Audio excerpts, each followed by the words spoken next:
is a very good number. We want to be certainly below 5%, and anything below 2% is excellent. I will, however, say that a week ago we were lower than that, and in the past week or so we've gone from 1% to 1.3, 1.5, now 1.8%.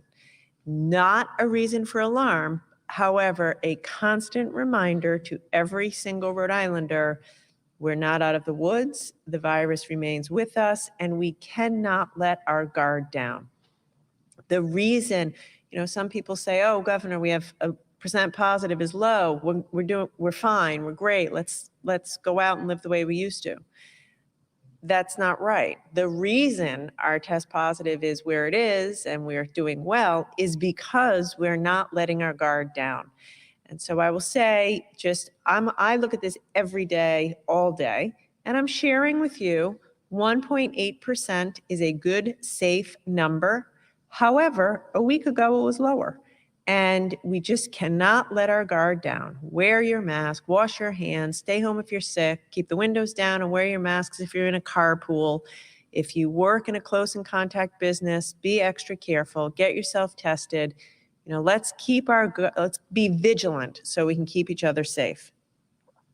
Okay, I have 4 or 5 topics I'd like to get through today. I'd like to begin today as I do, giving you a report from our business inspections over the past week.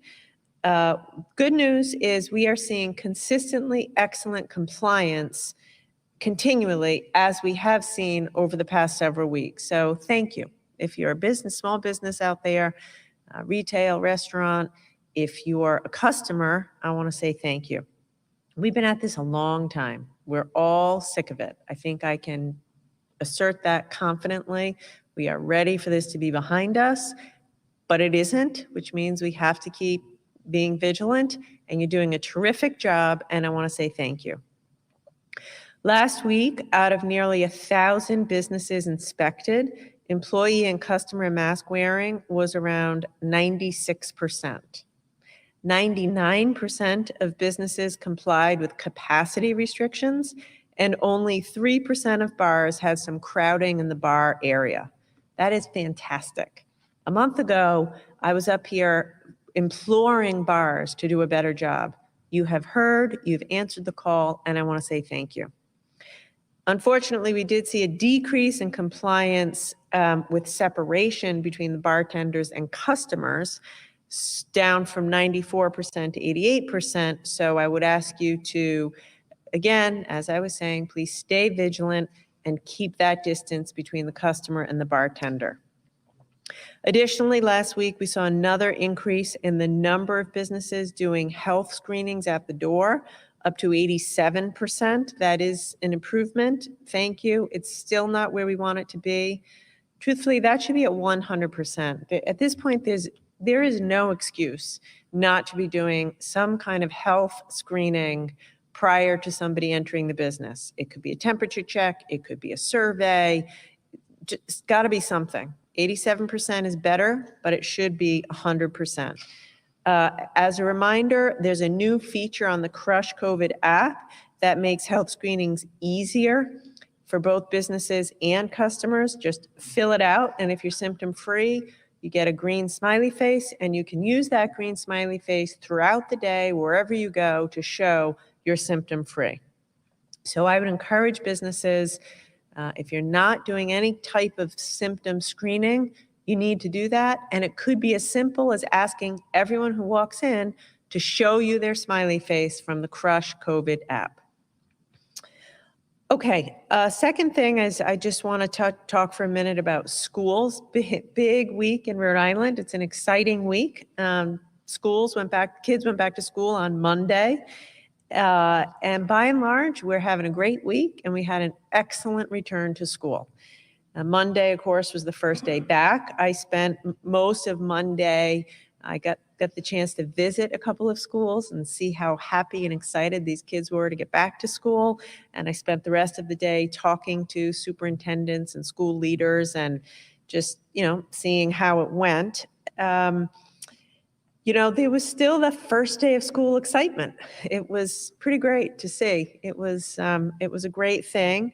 And, everyone had to wear their mask. I saw the kids all had little hand sanitizer. They were having their temperatures checked as they went into school. But we're doing it. We've never done anything like this before. We've never, and I hope we never have to do it again.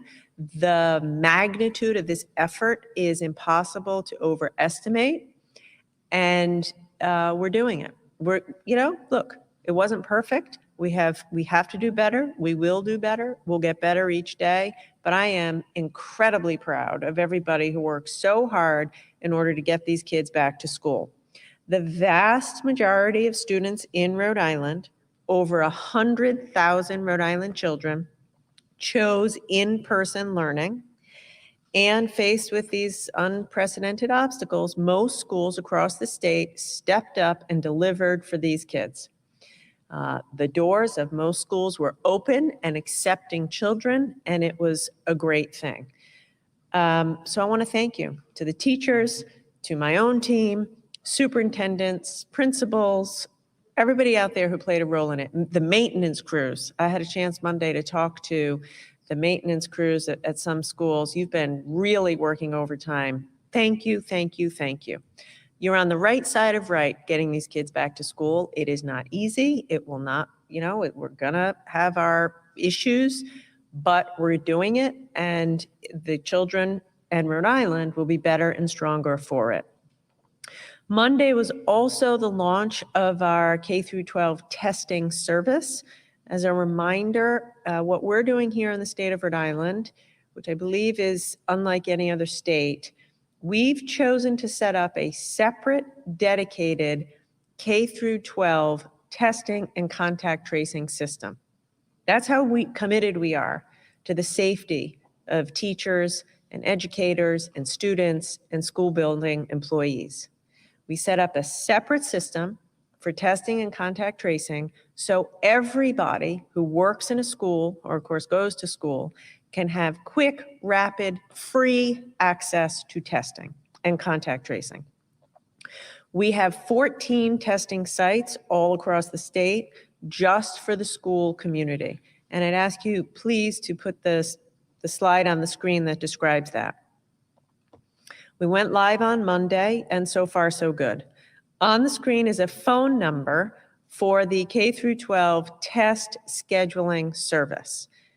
So this is a number that everybody wants to jot down. If you are, if you're a parent with a child in school, if you're a student, if you're a teacher, educator, school nurse, anyone who works in a school, superintendent, anyone who has anything to do with K-12 schools, public or private, write that number down, 844-857-1814. It's a scheduling service to schedule your test, COVID test. It's operated 7 days a week, 7:30 a.m. to 9:30 p.m. And we're committed to providing same-day appointments every day, except Sunday, all across the state. I want to say this.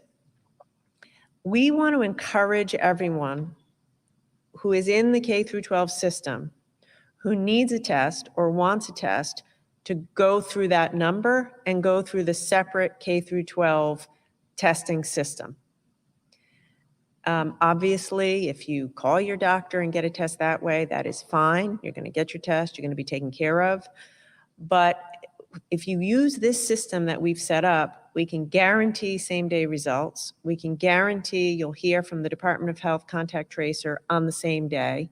And it helps us to just guarantee the quality of what you're going to be getting.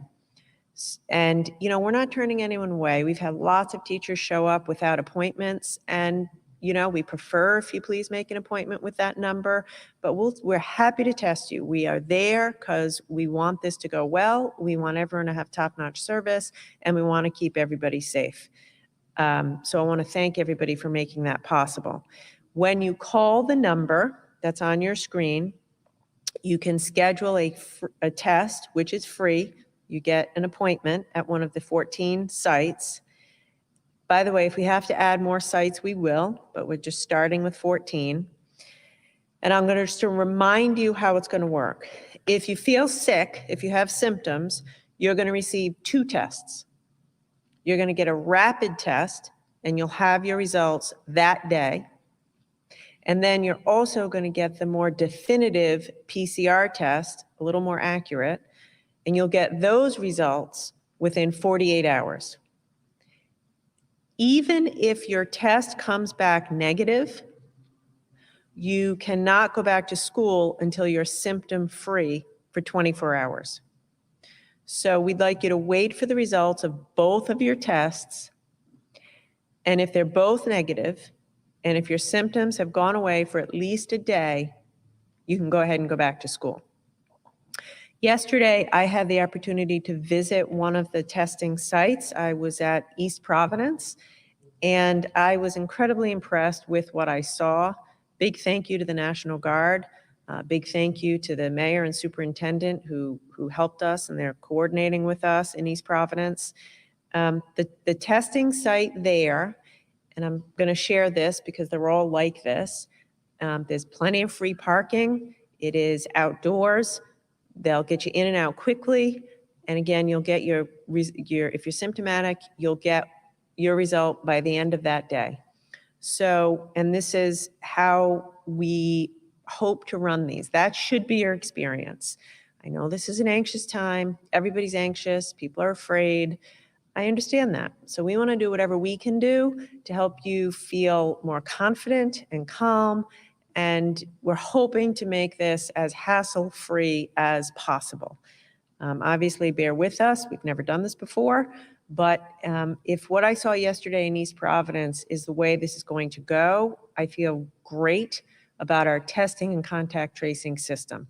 The superintendent out there got herself tested as a precaution. She was asymptomatic. She went in at the start of school on Monday, and before school was out, she had her results, which were negative. Okay, over the last 2 days, I would say, as I said, it's going very well. I want to tell you what we've done. We've swabbed at those 14 testing sites just about 300 people in 2 days. Of those 300, we had 8 positive cases. So that's just the K-12 numbers. 300 swabs, 8 positive cases. I do want to be clear, though. There were another 11 positive cases associated with schools. So for a total of 19, but those 11 weren't in our 14 dedicated K-12 swabbing sites. Those are folks who called their doctor because they felt sick and got tested outside of the system, which is fine, and I'm happy you got tested. But just again, if you're in the K-12 system, it would be better if you could call that 844 number on the screen and schedule your same-day test. In every instance, the 300 swabs and the 8 positive cases, in all the 8 positive cases, those individuals were contacted the same day. They were isolated immediately, and their close contacts were all quarantined. So we're off to a very good start, and we're going to have to work hard to keep us there. The rapid response to every case is the key to keeping a lid on the virus. And listen, we will continue to see cases in school, just as we've seen cases all summer long. But based on what I'm seeing, I'm confident we have the systems in place to handle it. Dr. Alexander Scott is going to talk in a few minutes in greater detail about what we're seeing. But the point I'm trying to make to you is we have a separate system. We're at it now for just a couple days. We've swabbed 300 people. We found 8 positives. And in every instance, they were contacted that day, put in isolation, and the close contacts of those people were quarantined. And school continued. That's a really important point. We want to get to a place where someone can test positive. We do our system to keep a lid on the virus, and school continues. So far so good, and we have what seems to be a robust and sturdy system. In addition to the testing service, our Education Operations Center has been at the ready to help schools with their needs. To give you a flavor of what that looks like, we've received over 100 calls since school started at the command center. To give you a sense of the calls, schools asking for clarification on guidance for schools, questions about probable cases, asking for clarification, asking for seeking information, a lot of what do I do when? How do I deal with this? Which is exactly why we've set up this central operations center. And I would encourage you in schools to call the operations center. Since Monday, we've deployed more than a dozen assistance teams to help schools with everything from containing positive cases to reviewing mitigation measures to operational check-ins with school leaders. These teams have also set up virtual health and safety trainings for teachers, nurses, and other school staff.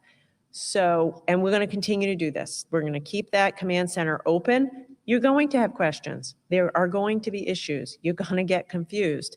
Pick up the phone, call the operations center. If we have to, we'll send a team out to your school. We can do a virtual meeting. We can answer your questions over the phone. So if you take something away from this, we're working hard to do the right thing by our children and families to get the kids back in school. We've set up whole new robust systems to test and contact trace and deal with problems as they arise. We are far from perfect. We are 3 days into a brand new unprecedented system to meet the needs of an unprecedented crisis. But as a governor and as a parent, I have confidence in the system, and I hope you do too. And if you're having trouble, let us know and give us a chance to try to fix it. Okay, a couple other announcements. A few weeks ago, we launched the Take It Outside campaign. It's a new initiative to make it easier for businesses to move their activities outdoors. This has really taken off. This is very cool, and I'm so inspired by the innovation. Big companies like Citizens Bank and AAA are moving their businesses outside, allowing people to do business outside. Small companies, restaurants, yoga studios, offices are doing fitness outdoors, dining outdoors, having meetings outdoors. The next few months, we ought to be able to continue to do this. It is much safer outdoors than indoors, and we want to help businesses continue to operate outdoors. In fact, this week, I had the chance to meet 3 pretty incredible women who have really taken the call to innovation to a whole new level. Dr. Legina Bickham and her sister, Loretta Bickham Talbot, and their dear friend, Pamela Gordon, have been bringing socially distanced sophistication to parks and shopping centers across Rhode Island.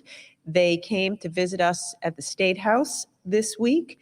They are gorgeous. They are in beautiful colors, and they're showing what we can do. I talked to them and they said, you know, Governor, for a long time you've been saying what we can't do, but let's focus on what we can do. So I want to thank you, ladies, for being innovative and creative and positive. And I want to thank all Rhode Islanders for being positive. Let's have a can-do attitude and figure out what we can do in order to keep people at work, back to work, kids in school, and keep ourselves healthy and moving forward. So to this, today, as part of the Take It Outside campaign, I'm announcing that we will be making an additional $1 million of our stimulus money available to municipalities and businesses through chambers of commerce and industry associations to fund initiatives that make it easier to do business outside. So heating lamps, outdoor furniture, tents, bike racks, Wi-Fi, tables, chairs, lighting. Sometimes these tiny investments, I was at a restaurant just the other night, and the restaurant owner was saying, I wish we could get our hands on some heating lamps so we could stay outside eating on the sidewalk longer. Those small investments go a long way to keeping businesses in business. So we're beginning with $1 million investment. We're going to be getting that out. Commerce is going to be posting an RFP for these funds today. Applications will be approved in the next few weeks, and it's all part of the Take It Outside campaign.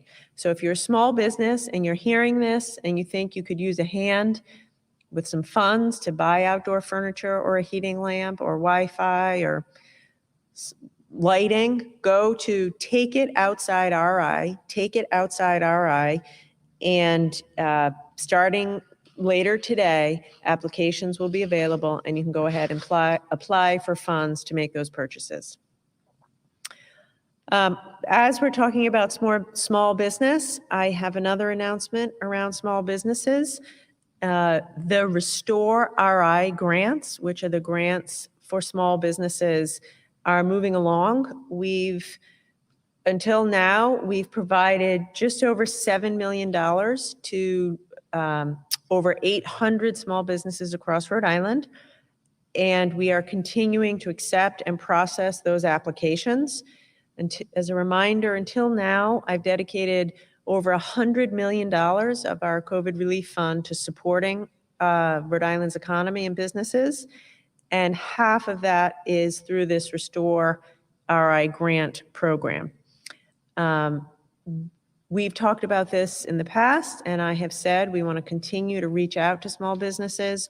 So in that spirit, today I am announcing that we're expanding eligibility to that program, and starting next week, we'll be accepting applications from sole proprietors and other businesses with no employees. We are also expanding eligibility by lowering the revenue loss requirement from 50% to 30%, and allowing any business with fewer than 50 employees to apply for the grants. Previously, the cap was 20 employees. It is our hope that with these changes, many more businesses will apply, will be eligible, and will be able to start receiving the Restore RI grants. So again, sole proprietors, we're expanding the program, sole proprietors, businesses with no employees, businesses that have had a revenue loss of greater than 30%, it used to be 50%, and then businesses with fewer than 50 employees. All of you can apply for Restore RI, and all of this information is available on the Commerce website. Relatedly, I want to talk for a minute about our Back to Work initiative and extended unemployment insurance. So last month, I announced a ambitious, first of its kind in the nation initiative to get Rhode Islanders back to work. It is brutal out there. If you work in hospitality, retail, at a restaurant, I'm sorry, I know it's really hard. And I know some of these businesses, restaurants and small retailers might not make it. But we want to be there for you so that you can get a job. And that might mean that you need to get yourselves new skills. You know, if you have worked for 25 years as a clerk at a retail shop and that's all you've ever done, you probably are going to have to re-educate yourself and get new skills in order to get a new job, a stable job. The same is true in restaurants. If you have made a living balancing as a waitress and a store clerk, and now you're out of work from both of those, it's going to be hard. And so we want to be there for you and help you to get a job, to get a good job, and to get the training you need in order to get that job. So the initiative that we launched is called Back to Work RI. We have commitments, hard commitments from numerous employers, including CVS, Electric Boat, Microsoft, Amazon Web Services, Infosys, many more, hard commitments to hire 3,000 Rhode Islanders by the end of the year. And we are specifically focused on people who've lost their jobs during COVID and people who need skills or credential or degree in order to get a new job.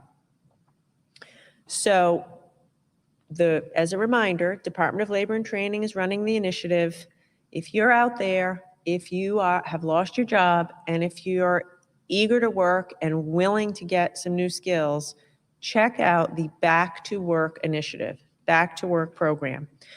We're using our federal stimulus dollars to pay for the training. So the training will be free to you. Also, if you need a hand with childcare during the training, we're going to provide that. If you need a hand with transportation during the training, we're going to pay for that. CCRI is doing some of the training. New England Tech is doing the training. Other partners are doing the training.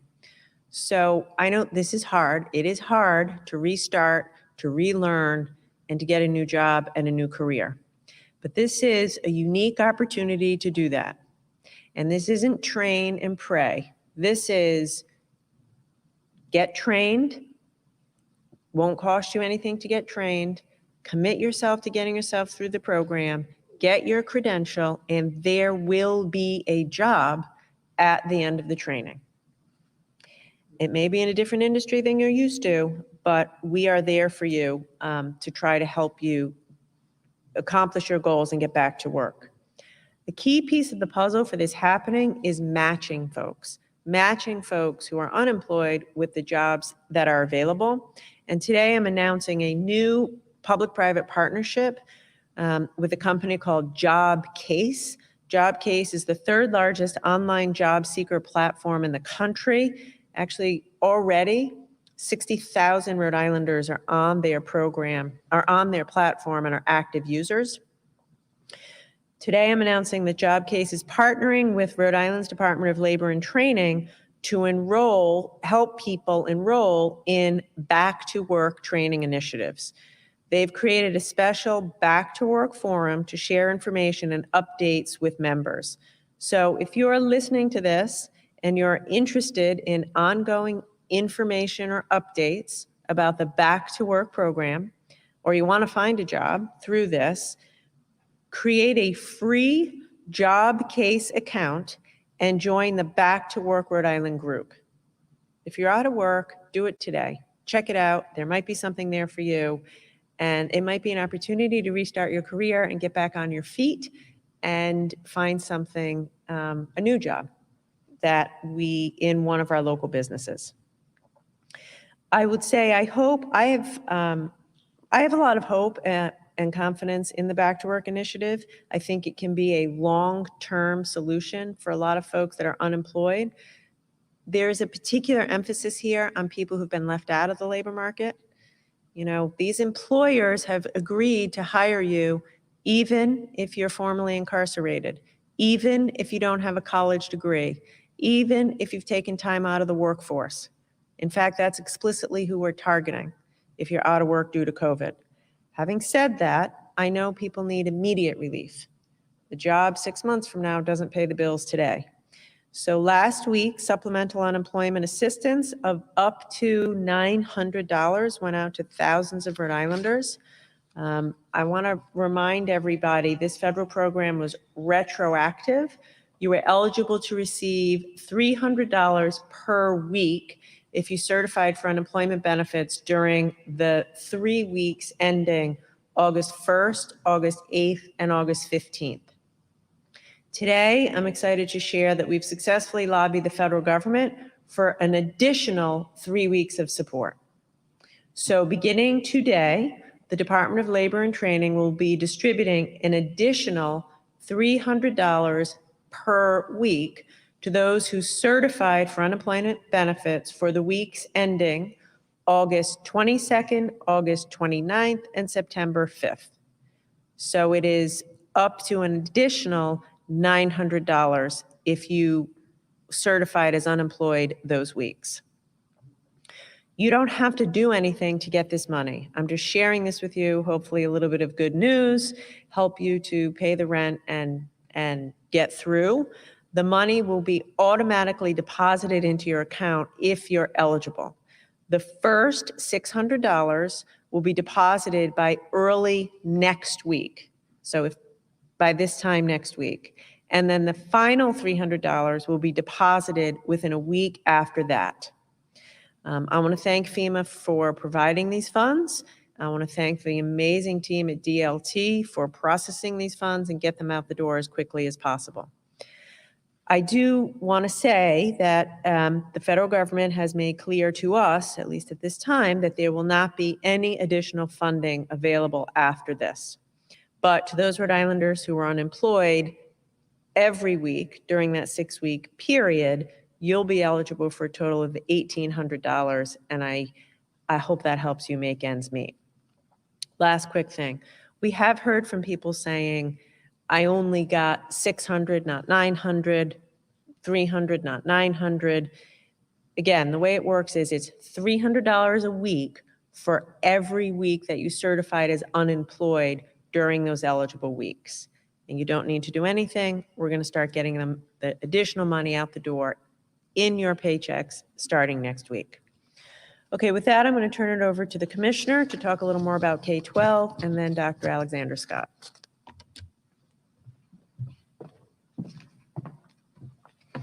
Thank you, Governor. So what a week it's been, right? And it's only Wednesday, so it's 2.5 days at this point. But I'm glad to be able to talk to you about instruction because that's my job. That's what I do. And after months of hard work and preparation at all levels, most of our students are back in their classrooms with their teachers in the place where they love to be. I spent part of my day on Monday with students at several Providence schools, and then I went to Portsmouth yesterday. Everywhere that I've gone, the energy has been high. The students have been focused on normal things. Learning, seeing their friends, running around during recess. They're not anxious. They're actually excited. I actually had the opportunity to go into a couple of classrooms where the teachers were excited to be back. Rhode Island is truly back to school. I look forward to visiting more schools in the days to come and weeks. But thanks to the hard work of everyone involved, we're putting quality curriculum and world-class instruction in front and center once again, both in the real and our virtual classrooms. That's because we know that education is not optional. We all know that. It's not a luxury. It's a core pact that the government makes with society. And we must not let anything, even a pandemic, stand in the way of delivering that promise to all our learners. It's been, like with everything, there have been some bumps. In some places, not in all. There's a lot to do and a lot to learn as the school year moves on. We all know that, we acknowledge that. But this year has gotten off to a great start. We were worried about kids coming back. We're here, we're back. But I think that there are 3 words, and I said it last time, and I'm going to say it again, and I've been saying it for the last 3 months: flexibility, patience, and kindness. Yesterday, when I went to Portchester, they said, well, we did drop off this way, so today we're going to do it this other way because we learned from yesterday. So flexibility is part of the game. This is the Rhode Island way, and we need to all have those qualities focused and front and center as we look for the future success of our students. I want to say thank you to everyone who's worked so hard to get us where we are today. It starts with our amazing teachers. It includes our school leaders, our families, and everyone else who's contributed to getting us back to school. I have to tell you, the weeks leading up to this have been hard. Very little sleep for many of us. But what we are is committed to providing the best education possible. And yes, there are things that we have to continue to move forward, supports that we have to put in place, but we are determined to make this the best experience. So with that, I'd like to turn it over to Dr. Alexander Scott, who has been a great partner in this work. Thank you, Commissioner. Thank you, Governor, as well. And thank all of you for being with us today. Before anything else, I want to echo the governor's and the commissioner's sentiments and say a huge thank you to all the students, the families, teachers, staff, and administrators who are committed to this and helping to ensure that we have the best learning experience for our students possible in school this year. This is a year unlike any other, and everyone has stepped up in a huge way to get ready for school reopening. So our journey on that is beginning together, and we're going to continue strong. In terms of our data for today, as the governor said, we have 86 new cases to report. Our case counts and number of tests done each day over the last week have fluctuated a bit, but our percent positive has held below 2%, which is important news. There are 84 people currently hospitalized with COVID-19 in Rhode Island. Of those people, 9 are in an intensive care unit and 5 are on a ventilator in the state. Sadly, as was mentioned, we have 3 new fatalities to report today. 2 of these people were in their 60s and 1 of them was in their 70s. Our prayers continue to be with the families of these Rhode Islanders and with all the families of the people who we have lost throughout this pandemic. In terms of schools, as has been described thus far, and as we have shared, we anticipate and have been structured and planning for, we've had cases this week. This is exactly what we expected. And given how many students, teachers, and schools are in Rhode Island, we had people in the K through 12 community testing positive in a number that was relatively low. We also acknowledge that people from the K through 12 community have been out and about all throughout the summer. And so this is an experience that had started before school opening and will continue throughout. It's precisely why we have spent so much time building up such a comprehensive testing program and case response program through our COVID unit overall. To tell you a little bit more about the cases, we have identified 8 cases among students, teachers, and staff in schools in Rhode Island through our dedicated K through 12 testing program. Another 11 cases have been identified through other testing modalities in Rhode Island. So that makes the 19 total. For those 11 cases, these people have been swabbed over the last few days. But because we post data when we get the result, these are cases that were posted with our data since the start of school on Monday. Of the 19 total cases that I'm sharing, 7 have been among teachers and staff, and 12 have been among students.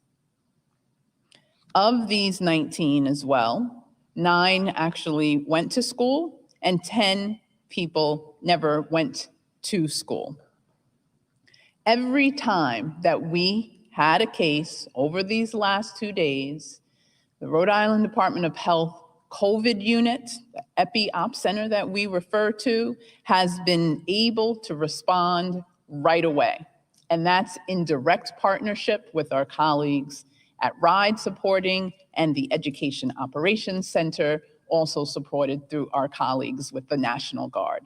There is a system that's in place across all of government that, as the governor said, you can be confident in. I am confident in, and greatly appreciate the commitment of teams of people who have been working on this.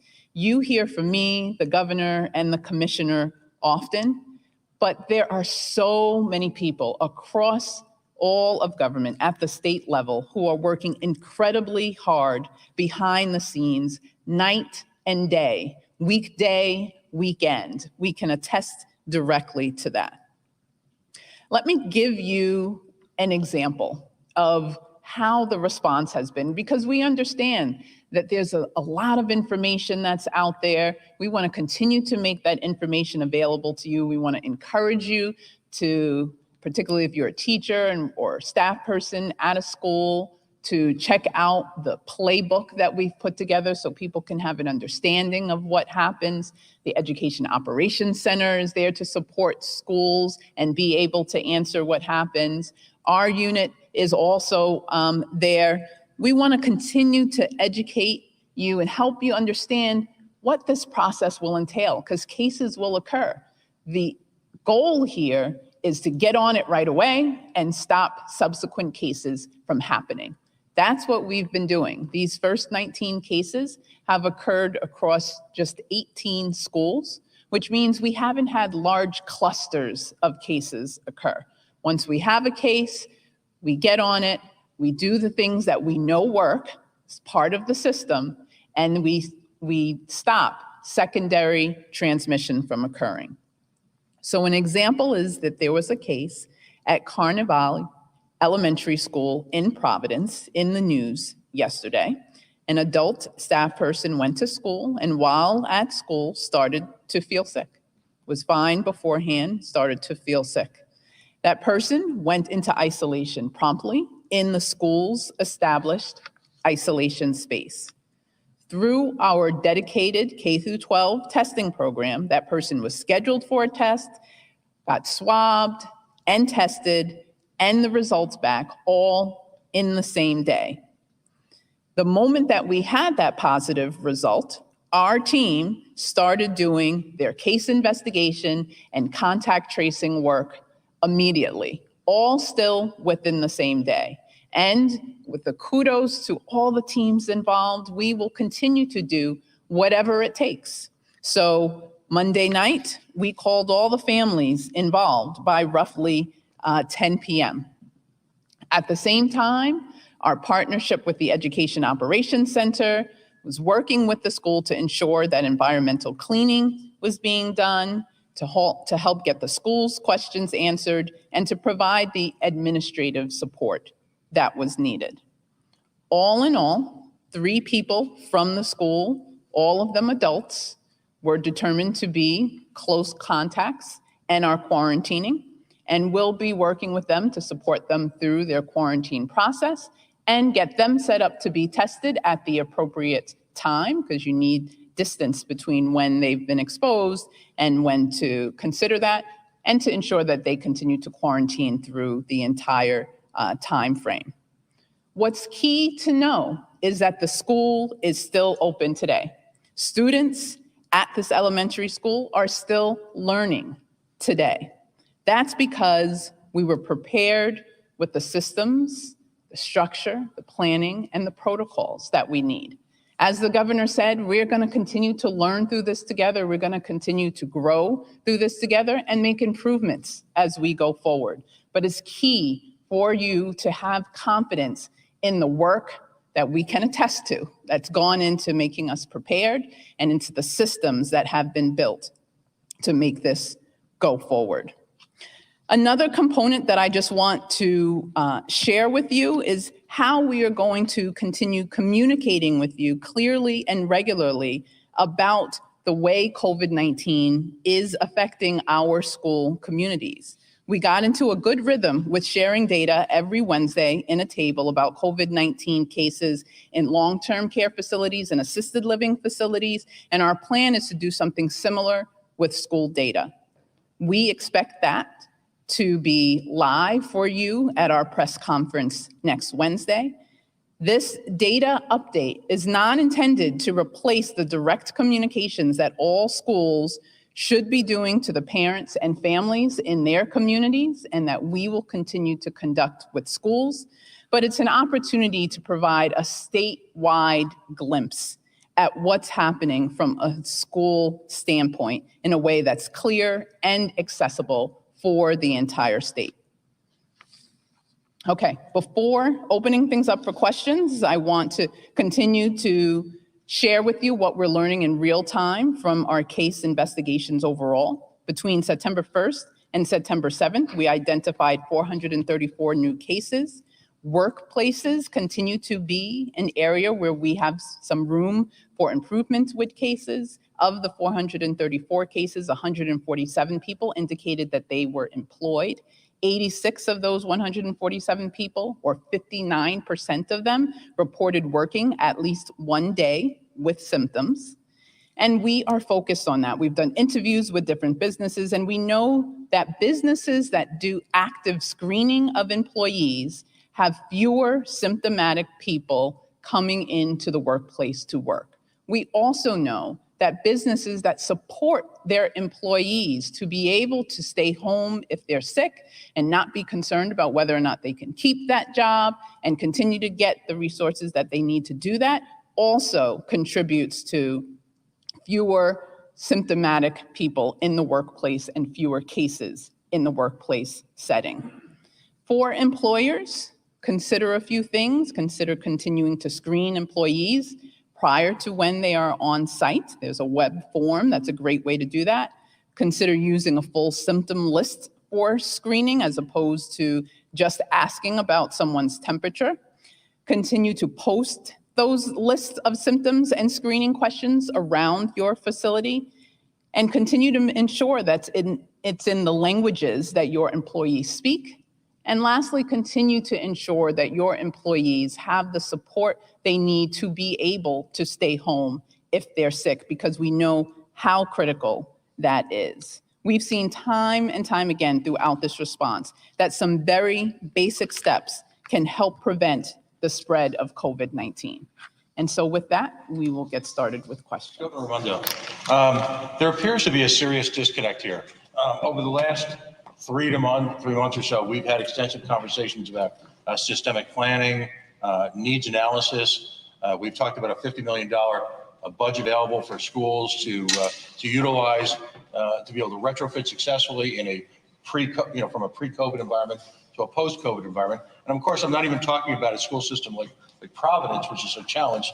But in this case, I'm talking about a tweet that went out from the Bristol-Warren chapter of the NEA this morning, which cited over 60 systemic, fairly serious, if you will, COVID code violations of the schools. We're talking about absence of nurses, inability to have proper box fans, lack of ventilation, closed door, on and on and on and on. So is this a failure, for example, in this case of Bristol-Warren Superintendent Jonathan Bryce to successfully adapt to the what's been made available by the state, or is this just a hopeless lack of communication between districts and RIDE? So I will answer that, and then I'll let the commissioner answer it. I haven't seen the tweet to which you refer, but let me say this. Districts have had 5 months to prepare. We have provided to them over that 5-month period guidelines, support, funds, help, National Guard's help, experts, Department of Health, et cetera. And we've been in a back and forth with them. And by and large, they are all doing a pretty good job. I mean, you do have districts like Warwick who said, we're not going to try, and other places who just threw in the towel. But mostly, they're trying. So I don't think it is a failure. If they don't have something that is currently adequate, then it needs to be fixed. You know, I don't know exactly what school it is, et cetera. But you know, we went through, every school has to have an isolation room. There's certain metrics they're trying to follow with respect to airflow and amount of times that the air is turned over in a particular room in a particular hour, et cetera. So that's what they ought to have. By the way, teachers deserve that. Parents deserve that. Kids deserve that. If they don't have that, they need to become in compliance. You want to add anything? So this is the first I'm hearing about it, but I like to get my news in other places other than social media. So I will go back to the superintendent.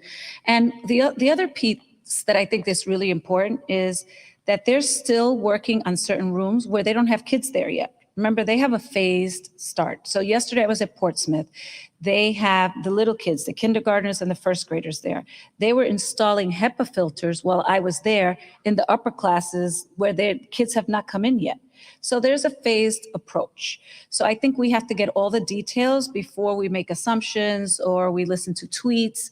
But from my point of view, I have not seen that. But I will circle back with the superintendent and provide any support that he may need. But he has not reached out. Well, just finally, in closing, this is a 60-point text directly from the Bristol Warren NEA. So this is not social media hearsay. And some of the issues where, for example, you don't have a nurse at one of the schools is beyond troubling. It's can be catastrophic.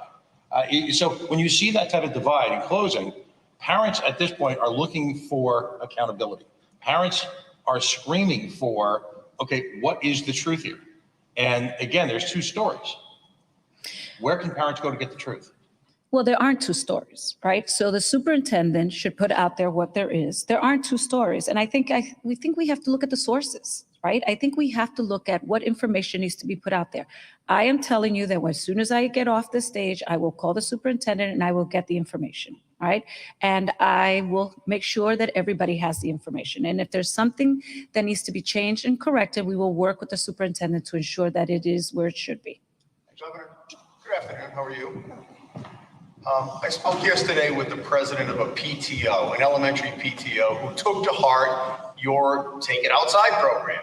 So they looked into renting tents to have the kids outside for recess, do whatever, found out that was cost prohibitive. So they've raised $3,000 for 3 tents. They got the approval from the local school committee. When they went to install them, they were going to have all donated, people installing them, whatever. The local fire marshal said that although they're fire retardant and they meet the code in a lot of other states, they don't meet Rhode Island's fire code. This is in a school? They're trying to do it in, Outside in a school. yeah.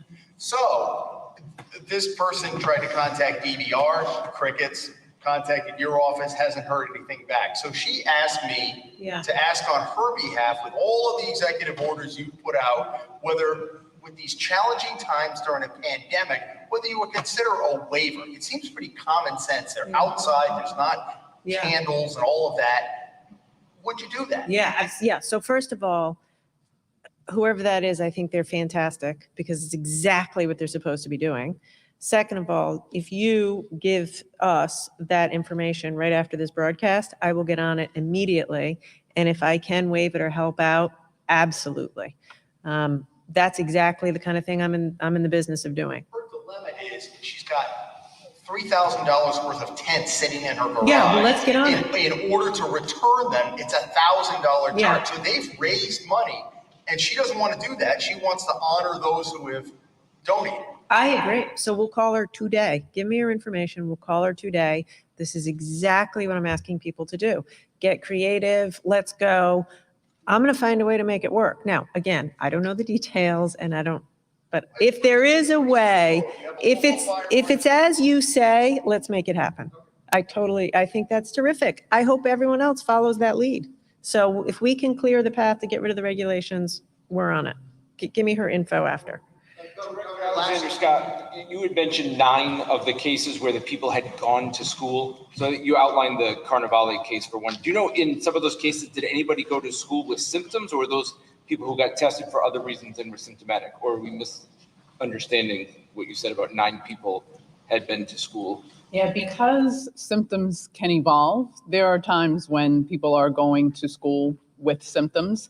It may not seem as much when they first get there and then continues to progress overall. So that's absolutely what we are, planning for, while also having the screening measures in place to minimize how often that happens. Would you say that some people went to school and maybe they shouldn't have?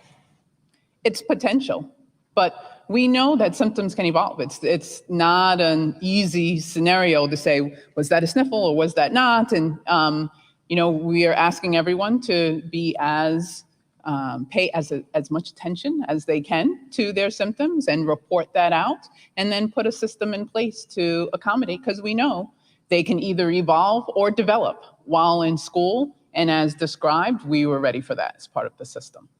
Doctor, Governor, are you last aware of week- any secondary or tertiary transmission as a result of those cases at K-12? No, and that was the point of mentioning that there are 19 cases, 18 different schools involved, so there are not large clusters of cases occurring where you would see secondary or tertiary transmission, which is again evidence that the system works. Time, of course, will tell, but that building confidence in the understanding when there is a case, we have a rapid testing system that's in place to respond immediately. We have amazing teams of people who are ready to respond, engage with the schools, engage directly with the individuals involved, call the contacts. Being able to get on it quickly is our key, and we have a history and knowledge in how to do that and are continuing to build the system to strengthen that. Governor, last week, I asked you about, I heard from some of the walkthrough personnel that had reported back that there were major gaps, and you had mentioned the $50 million. At the time, I didn't realize that that was a reimbursement. This week, I'm hearing from teachers, teachers union members, even some principals that are saying, look, we're seeing the same things that the inspectors said weren't taken care of. And my question is, what is the standard that you're setting right now for what is acceptable when it comes to windows and box fans, when it comes to cleanliness? We're hearing complaints inside Providence that Aramark isn't doing enough to keep the buildings clean. And I know, Commissioner, I saw you on Monday, you said that this wasn't true. Superintendent Harrison Peters also said that that's not true. And then the teachers union says, well, wait a minute, that is true. And we haven't even heard back from the superintendent when it comes to collaborating on this messaging. So what's the message right now? Yeah. You're confident everything in Providence and statewide has been addressed the best it can be. And then secondly, should districts be spending out of pocket right now to try to chip away the best they can? Obviously, $50 million is not going to go that far. So a few things. Each district knows how much of the 50 they're eligible for. It's a formula. They all know it. So the responsible thing for them to do is manage their budget. You know, they have their own funds as well as the additional 50 million. They know what percent of the 50 they're getting, so they need to, just like we're all doing, manage to the budget. Your first question, I would just remind everybody, go back to the Back to School website. In great detail, we have all of the metrics. It would take me all afternoon to go through that. You know, it's dozens of pages around what we're striving for, and then each school submitted a plan. I can't answer, you know, it's very detailed. And then there's a 24-page playbook around how to handle positive cases. So look, a lot of school buildings are old. They were old last year, they're old this year. We need to rebuild them. That's why I put forth a $250 million bond. They should be rebuilt. So I don't deny, if you want to look for deficiencies and go through a 50-year-old building and find broken windows, I am sure you will find them. But we have a comprehensive program that we've worked on for 5 months in concert with these school districts, where it's very clear what the benchmarks are for success. Finally, you know, there's so much talk about air quality. There are many, I said last week, there are different ways to skin a cat, and I got into trouble with some cat owners, so I apologize for that. But there are definitely more than one way to accomplish air flow and circulation. Filtration is one way. It's expensive. Ventilation, which can very effectively be accomplished with an open window and a box fan, is a perfectly acceptable thing to do. Don't ask me. Harvard has put out a building study talking about the amount of times airflow in a classroom has to be turned over. And it is scientifically true that you can turn over the air in a classroom 6, 7, 8, 9, 10 times an hour with a box fan and a couple windows open. So I don't know what's going on in every classroom, and I want everyone to be safe and feel safe.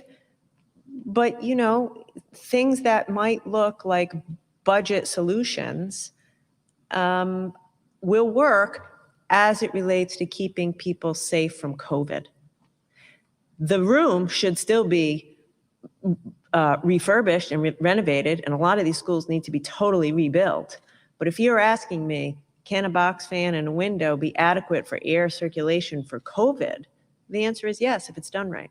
So the bottom line is, if the school's greenlit, then it meets the standard, by and large. Say again, please. If the school is greenlit to open, it goes without saying, from your perspective, it meets the standards. Oh, that right, you yes. described. There's no, Yes. and there may be things on a hyper-specific level that wouldn't necessarily meet. Those things should be remedied by the district, though, using their share of the 50 million. Absolutely, yes. Or call the command center. We had 100 calls to the Education Operations Center since Monday. We've sent out a dozen support teams. Call us. If you're not sure, does this pass muster? Is this good enough? How could it be better? Call the Operations Center. We'll walk you through it. If you're still not sure, we'll send a team out. We'll have a look at it. We'll help you get it right. Very quickly, just a quick one last point. We're hearing from folks who are concerned from a sports perspective about schools that are on distance learning that may want to send, let's say, the soccer team to a school that's greenlit. Is that appropriate? Should that happen? And if not, how do you remedy the possible equity challenge there? I apologize. I didn't follow. So, You've got a team, school X is not allowed to open. yes. They want their soccer, they're doing distance learning, but they have a soccer team. That Yes. soccer team is scheduled to play against school Oh, Y yes. and greenlit. Is that appropriate? Yes. I'm sorry. Yes. In fact, we covered that extensively, I think, last week. Yes, absolutely. Because a lot of cases, like, again, Warwick, Cumberland, Pawtucket, they should be in school. They've been cleared to go to school. And we're not going to further punish the kids and tell them, just because the adults won't get you to school, you also can't play sports. If anything, those kids need sports more than ever, since they're not allowed to go to school. The $1 million that you mentioned for outside, is that for businesses or events, or just anyone that wants to operate business to be creative? You can handle it. It's for businesses. It's for businesses that want to do business outside. So a restaurant who wants to buy heat lamps, a retail shop who wants, I don't know, outdoor lighting or furniture. That's what it's for, businesses, probably small businesses who want to take their business outside. Yeah, did I get that right? Yeah, you certainly did. The funding itself will go to intermediary organizations, partner groups for us, meaning chambers of commerce, industry associations, business improvement districts, towns who apply to the state for those funds. And then, exactly as the governor said, those associations may actually purchase, for example, the heat lamps or the furniture, or may enable the business to do so. So most frequently, they will do the purchase and will provide that to the businesses. Now, is it a loan or a grant? It's a grant. Yes, it is. And, Yep. and I've already got an email from some business owners. What's the process? Who do they contact to make that happen? For now, they can contact the 521 helpline. That's the Commerce helpline. Commerce is not directly giving these grants. This will be through chambers of commerce and the business associations. Having said that, we'll keep a list and disseminate it. But eventually they'll be able to contact, for example, the Rhode Island Hospitality Association, which is the restaurant and hotel association for the state and a great partner of ours, presuming that they apply and they're awarded the funds. We're going to do all of this rapidly. Can you just touch on the 3,000 jobs by the end of the year? When does that initiative begin? When and how long is that process? We'll see. Right now, that started. Or, excuse me, that was back to The back to work, Gotcha. yes. Yep. I'll get to you in a second. That's now, that is right now. I launched it a couple of weeks ago. I want to get thousands of people back to work this year, by the end of the year. It's called Back to Work RI. You can, any small business commerce question, if you're just confused, and I get confused too, because it's constantly, call 521 HELP. They're excellent. They do return the calls. But this thing is called Back to Work Rhode Island. It's run out of the Department of Labor and Training. Sign up right now. Get yourself trained, get a job. Governor, there are restaurants that are already saying they're going to close. They're probably not going to make Yeah. it through the winter because of the seating restrictions, and they can't do it outside. And I know you're trying to get them some help to do it outside.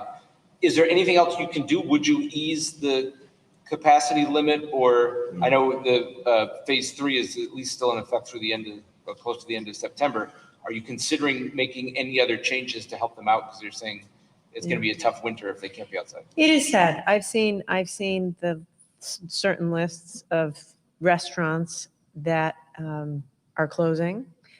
By the way, it's all over. It's even worse in places like New York City and elsewhere where they still don't have indoor dining. Right now, I think we have a couple of months, at least, of solid good weather.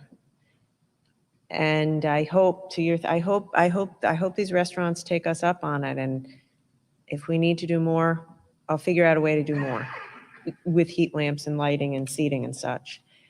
The answer to your question is maybe, but it's impossible for me to know now where we're going to be in November. And also we might, there's a lot of talk about a vaccine. Like from the beginning, from the minute I started this, I said we're going to take it a day at a time and a week at a time and follow the facts. Right now, I wouldn't feel comfortable expanding indoor dining further or going into phase 4. I am focusing on allowing folks to do more outside. 2 months from now, I don't know, maybe. It would just depend. But I'll tell you, I always am going to go as far as I can to get more people back to work and businesses in business within the public health guidance. I have tried, study came out on Sunday showing that Rhode Island was number 2 in America for returning our economy to our pre-COVID economy, about 90% back. Of course, I'd like to be number 1, but I'll take number 2. The whole time through, I've been pushing as much as possible to get as many people back to work as possible and keeping us safe. And if I can in a month or 2, I will. Yeah. In addition to the governor's notation about Rhode Island's return to normal being the second fastest in America, that's Moody's in partnership with CNN, number 2 in the country for restoration of the economy. For restaurant employment, an indicator that the National Restaurant Association looks to for health of the restaurant industry, we're number 1 in the recovery of employment in restaurants in New England from from March through to June. So we've got the strongest recovery during the pandemic period that the National Restaurant Association has been able to estimate in New England. All of that said, there are restaurants that are struggling and there are caterers that are struggling. And I want to mention a couple of things. The governor has just announced that the Restore Rhode Island Small Business Grant Program is being expanded. Restaurants are already eligible no matter their employment level. So if a restaurant has been mistakenly under the impression that because of the 20 job or fewer requirement for all businesses, they're prohibited if they have more workers, if they brought more people back to work, they are eligible. Any restaurant is eligible for that small business grant program up to that $15,000 cap. For caterers, speaking of food services, the sole proprietor caterer, no employee caterer is now eligible. So those applications will be available next week. And I also want to note this just as a final notation. New York City just reopened indoor dining for restaurants days ago at 25% of capacity with all kinds of additional restrictions. Governor Raimondo's rules allow restaurants to be open at 66% capacity, assuming that the tables fit, acknowledging that as a constraint, which is for everyone's safety. On many indicators, we have the most open economy in the region and one of the most open in the country, and that's why we're number 2 on Moody's list. Governor, or Department of Health Doctor, I'm getting a lot of questions. I know this isn't as pressing about Halloween, what that's gonna look like.